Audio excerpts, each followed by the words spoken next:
गौरव जंगल के पास के छोटे से गांव में रहता था। उसके गांव के आसपास घने जंगल थे और एक छोटी सी नदी भी पास थी। रात को जंगलों में घूमने वाली आत्माओं और भूतों की कहानियों को सुनते सुनते गौरव बड़ा हुआ था। एक दिन गौरव के दोस्तों ने उसे गांव की सीमा के बाहर एक पुराने सुनसान घर पर जाने के लिए उकसाया। उनके दोस्तों ने कहा कि उस घर में कई साल पहले मौत हो गई, एक महिला की भूत घूमती है। उसने अपने दोस्तों की बात मान ली और उस घर में जाने के लिए राजी हो गया। जब गौरव घर के पास पहुंचा तब उसे बहुत ठंड लग रही थी। घर बिखरा हुआ था, जिसमें टूटे हुए खिड़कियां थीं और एक दरवाजा था जो खोलने पर जोर से आवाज करता था। गौरव सावधानी से दरवाजा खोला और घर में दाखिल हुआ। घर के अंदर का माहौल बाहर के जैसा भयानक था। छत से जाले लटक रहे थे और हर कदम पर कुछ न कुछ सामान बिखरा पड़ा था। अचानक गौरव को ऊपर एक आवाज सुनाई दी। उसे लगा कि आसपास कोई चल रहा है।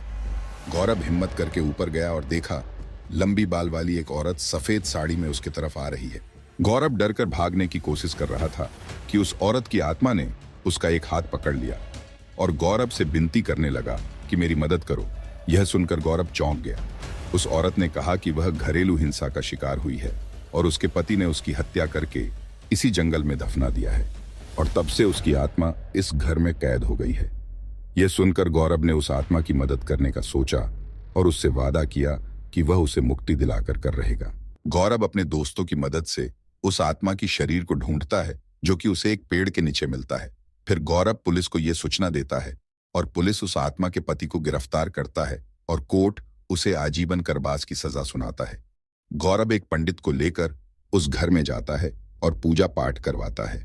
इससे उस आत्मा को उस घर से मुक्ति मिल जाती है और वह गौरव का धन्यवाद करती है।